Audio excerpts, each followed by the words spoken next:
Je disais donc il est minuit 20. Il faut pas que je te tarde là pour aller dormir. On est déjà le lundi 16 juin. Bon, puis ce matin, je me suis levée avec le thème Fête des papas dans la tête. J'ai créé un support pour les réseaux pour marquer ce jour particulier. Bah, je trouve ça bien. Bon, je suis pas une grande adepte de ça, mais je trouve ça bien d'avoir une journée comme ça où ça permet de se poser et puis de se dire, de se poser et puis de se dire que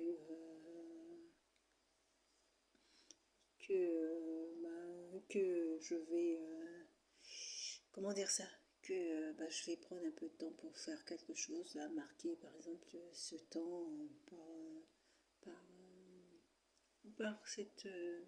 ce support de communication. Et puis bien sûr, quand je faisais ce support de communication, je pensais avant tout à mon papa. C'était caler dans la journée un temps pour appeler mon papa. Voilà. C'est voilà. C'est plus ça. Et donc j'ai trouvé du temps là en fin de journée pour pouvoir l'appeler. Pour pouvoir l'appeler.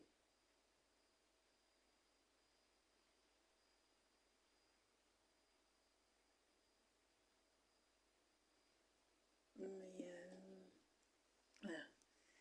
Donc, c'est. Ah oui, je parlais ce groupe sur Facebook, euh, lis ta Bible, où ils ont mis un mot, c'est quoi déjà? Je vous appelle, c'est tard. Ah là là, c'est pas possible ça. Euh, je- bon, oui, ils ont mis un mot disant oui, papa, ton, ton- ton papa compte ou quelque chose comme ça, mais c'est le genre de mots le genre de notes qui soit les gens, soit ils détaillent, ils expliquent ce qu'ils. Et là, j'ai voulu écouter la vidéo pour voir de quoi ça parlait exactement. Soit mettez pas ça parce que je trouve ça plus agaçant. Je trouve ça plus agaçant. Je me suis dit, mais qui est-ce qui envoie un truc comme ça? Voilà. J'ai à nouveau un truc comme ça de ce groupe. Je bloque le groupe. C'était quoi déjà? Oh là là. Mais oui, ton papa mérite bonheur et joie. Mais vous savez le truc bidon. Le truc que je trouve en tout cas bidon. Euh, bidon. C'est quand, quand on est parent, vous savez c'est quoi le bonheur? Quand on est parent, c'est d'une part savoir que son enfant est en sécurité, d'autre part savoir que son enfant a tous les éléments est bien épanoui dans sa vie privée, personnelle, travail. Euh, D'autre part, savoir que son enfant n'a pas de problème de santé. C'est ça le bonheur quand on est parent. Et on ne demande rien d'autre quand on est parent. On ne demande rien d'autre. Euh, le parent qui entre guillemets donne la vie en espérant avoir un retour est dans l'erreur. Un parent, le parent bienveillant, c'est le parent, et puis c'est tout le principe de l'amour en plus. Hein. L'amour, ce n'est que quoi l'amour si ce n'est que de donner. L'amour, c'est de donner et puis de ne pas attendre de retour. C'est-à-dire que quand je disais là, par exemple, c'est de savoir son enfant en sécurité, c'est de savoir son enfant épanoui, c'est savoir. Mais le parent y contribue, mais rien ne garantit que que l'enfant va, comment dire ça, va être redevable. Euh, et, lorsque on est parent, on a, ça paraît logique, mais en plus j'ai envie de dire ce qu'on appelle redevable, qu'est-ce qu'on met derrière le mot, redevable, parce que d'une part il n'y a pas l'amour, n'a pas de comment dire ça, j'ai oublié le terme, on n'attend pas en retour de ce que l'on donne d'un amour bienveillant. Un parent n'attend pas en retour. Un parent espère bien sûr que son enfant saura à l'âge adulte pas être reconnaissant, mais que son enfant aura en tout cas une attitude qui permettent aux parents de se dire il ou elle a fait toutes ces années et que ça a servi à quelque chose en fait. Ça a servi à quelque chose. Voilà. Voilà ce que espère un parent, mais le parent qui attend en retour quelque chose n'est pas. Le parent qui attend quelque chose en retour n'est pas un parent qui a toujours été, qui est dans la bienveillance ou la- non, c'est pas donner sans attendre en retour. Alors que l'amour d'un parent, c'est donner sans attendre en retour en fait. En tout cas, c'est même pas sans attendre retour, c'est-à-dire que celui qui fait, c'est bien, mais celui qui ne fait pas n'est pas condamné par son parent. C'est ça que je veux dire par là. Celui qui fait, c'est très bien. Celui qui ne fait pas n'est pas condamné par son parent. Il n'est pas condamné par son parent. Donc celui qui ne fait pas, voilà, ne fait pas tout simplement. Et donc il n'y a pas de, il y a pas cet aspect-là. Et donc le bonheur, l'enfant n'est pas, vous savez, dans la vie, il faut savoir être naturel. L'enfant n'est pas là pour la simple présence. La présence de ma maman me suffisait à faire mon bonheur. La présence de ma fille me va pour faire mon bonheur. Si je sais que elle est en sécurité, l'angoisse chez le parent, c'est de ne pas avoir, de ne pas savoir si son enfant est en sécurité, de ne pas savoir si son enfant mange, de ne pas savoir si son enfant va bien. Voilà, c'est ça qui est difficile à vivre pour un parent. Mais dès lors où voilà, ça, ces éléments-là sont, dès lors où ces éléments-là sont remplis, ben, le parent n'est pas dans votre recherche, n'est pas dans votre recherche. En tout cas, moi, c'est pas. Je me prépare à ce que je me prépare, c'est-à-dire que je me dis surtout que il ne faut pas que ma vie soit centrée sur celle de ma fille.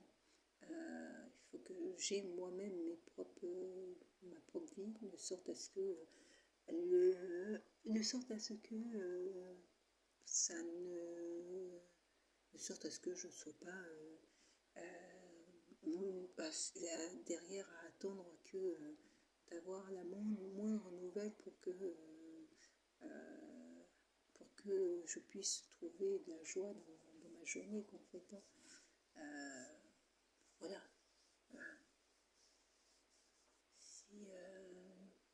Si ma fille m'envoie un message et puis m'indique qu'elle est là et qu'elle va très bien et tout, bon, la question c'est, est-elle en sécurité? Est-elle en sécurité? Mange-t-elle? Est-elle épanouie? C'est plus ça qui va me questionner. Honnêtement, c'est plus ça qui va me questionner. C'est pas... Le reste, ça ne sera pas...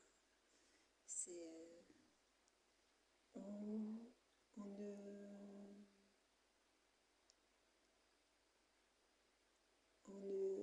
donne pas la vie pour garder les gens pour soi. C'est-à-dire que quand on est parent, il faut faire en sorte de l'accompagner jusqu'à ce qu'il soit, je dirais, plus qu'autonome, plus que la majorité, hein, parce que 18 ans, ça reste mais qu'elle soit bien dans sa vie, j'ai envie de dire.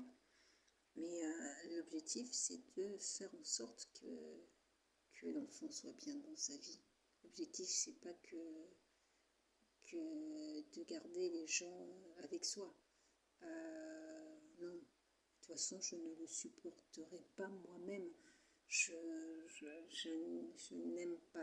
n'aime pas du tout que, hormis mon compagnon ou mon mari, je n'aime pas j'aime quand les gens ont une vie. Voilà, j'aime bien les gens qui bâtissent, les gens qui construisent, qui n'ont pas le temps. Qui n'ont pas le temps dans le sens où, voilà, ils sont sur des projets, ils sont sur des trucs, ils sont passionnés par ce qu'ils font, voilà, ils organisent, ça, j'adore moi ce genre de personnalité, voilà, des gens qui ont une vie. Je n'aime pas j'aime pas quand les gens sont attentistes ou quand les gens, voilà, c'est un peu la vie de l'autre qui devient, c'est-à-dire que vous savez, quand vous vous retrouvez dans une situation où vous vous retrouvez à dépendre de la vie de l'autre, je sais pas si c'est clair ce que je veux dire par là, mais se retrouver dans une situation où en fait vous vous retrouvez à être attaché à la vie de l'autre, à dépendre de la vie de l'autre.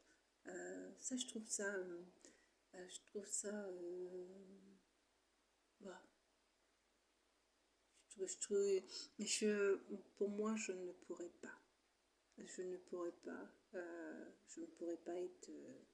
Il faut construire, il faut créer du lien, avancer. Généralement, je regarde, c'est-à-dire je suis plutôt à me réjouir de ce que font les autres, mais et puis à encourager quand je trouve ça super, quand les gens font de belles choses, il faut les féliciter, puis les encourager de belles choses qu'ils font. Mais je ne suis pas du tout à regarder.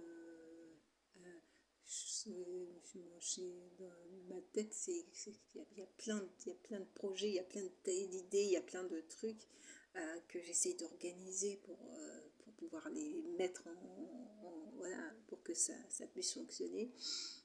J'ai pas trop besoin de vivre à travers la vie des autres. Voilà. Si vraiment, j'ai vraiment rien à faire, je prends une carte, je regarde la carte, je choisis une ville et puis je prends un sac et puis je pars. Voilà. C'est ça c'est si vraiment c'est ça le bonheur, quoi, en fait, hein. C'est la capacité à pouvoir se créer soi-même les éléments de notre bonheur. La capacité à pouvoir se créer soi-même les éléments de son bonheur. Non pas en prenant, en étant une sangsue de la vie des autres, mais en étant soi-même capable de, de construire quelque chose, voilà, de construire, même de manière seule, de construire, c'est ça qui est formidable. Mais je trouve qu'en plus, c'est tout le sens de la vie, en fait. Je trouve que c'est tout le sens de la vie, parce que vivre, je, je reconnais que voilà, c'est tout le sens de la vie. À mon avis, c'est tout le sens de la vie. Euh, la vie, c'est ça. La vie, voilà, j'ai pas besoin que l'on me dise, tu fais ceci. De toute façon, hein, j'ai 40 et quelques passés, donc ça va être vite réglé. Moi, euh, je j'arrive, je crée tout seul. J'ai déjà dans ma tête tout. J'ai un petit côté où on a l'impression que je suis nonchalante, mais si vous savez ce que je fais, si vous saviez tout ce que je fais dans une journée, je pense que vous ne le croiriez pas vous-même. Euh, comment, tac, tac, tac, tac. Parfois, de fois moi-même, je me demande comment je fais moi-même. Mais pour dire que la vie, c'est de vivre sa vie. C'est tout simplement de vivre sa vie. Quand on sait que les gens qu'on apprécie sont en sécurité, euh, voilà, pour moi, c'est ça la source de bonheur. C'est une source de bonheur. Savoir que des personnes à qui me sont importants sont en sécurité, qui n'ont pas de problème de santé, qui mangent bien, bah ça me va. J'ai pas besoin de... Ça me va, c'est-à-dire que ça m'apporte la réassurance que je souhaite pour, voilà, pour voir les choses autres, pour ne pas être inquiète de la santé ou des, de l'insécurité éventuellement que se trouveraient les gens. Bon, ça, ça me va. Et puis, j'ai horreur que... J'ai horreur. C'est vrai que je n'aime pas. Et c'est pas... Hein, c'est qu'on... Généralement, on pose très peu de questions. Je n'aime pas les... Je n'aime pas trop les questions. On pose très peu de questions. Je crois que même ma maman, hein, avec qui j'ai grandi, elle me posait très peu de questions. Lorsque généralement j'étais présente, elle se demandait ce que je faisais entre guillemets là. C'est dans le sens où généralement je ne suis pas, je suis pas je suis pas présente, je suis toujours partie. Je suis toujours partie. Donc c'était un peu, comment ça se fait que t'es là? C'est un peu comment ça se fait que t'es là. Mais bon, mais, bon, je conçois pas la vie. Voilà. C'était une évidence aujourd'hui que j'allais appeler mon papa. Honnêtement, si j'avais pas pu le faire aujourd'hui, s'il n'avait pas décroché, ça m'aurait pas gêné, je l'aurais fait demain. C'est pas, c'est un moteur simplement. Ce type de journée, c'est un moteur, mais depuis ce matin, quand je me suis levée, quand j'ai fait le support, je pensais déjà à mon papa, et donc ça a conduit un peu toute ma journée, et puis voilà quoi, ça a conduit toute ma journée. Voilà.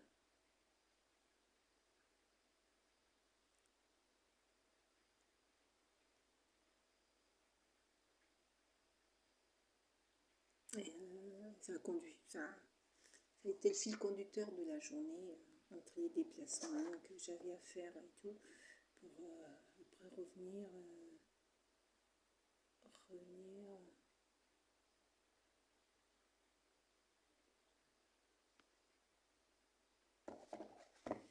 après revenir, donc,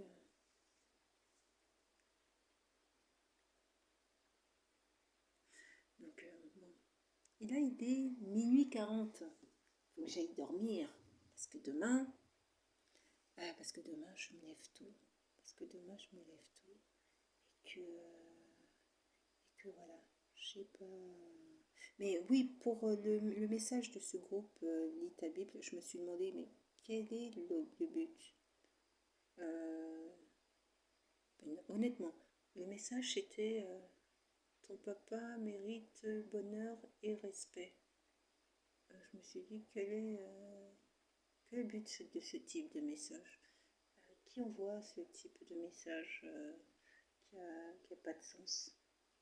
Euh, qui envoie ce type de message? Et pourquoi le jour de la fête des papas? Est-ce que c'est pour encourager les gens à célébrer cette journée? Euh, voilà. Est-ce que c'était pour ça? C'est ce que le but de cette phrase? Un peu ridicule, je trouve. Voilà. Ça pourrait être quoi d'autre? Ça pourrait être quoi d'autre? Euh, euh, je sais pas. Et en plus de ça, c'est même pas me poser la question. Là, il faut que je prépare la semaine. Il faut que je prépare mes interventions de demain. Et demain, je vais à une audience aussi, demain, de la journée. Donc, je vais avoir quand même une assez grande journée. Bonne nuit.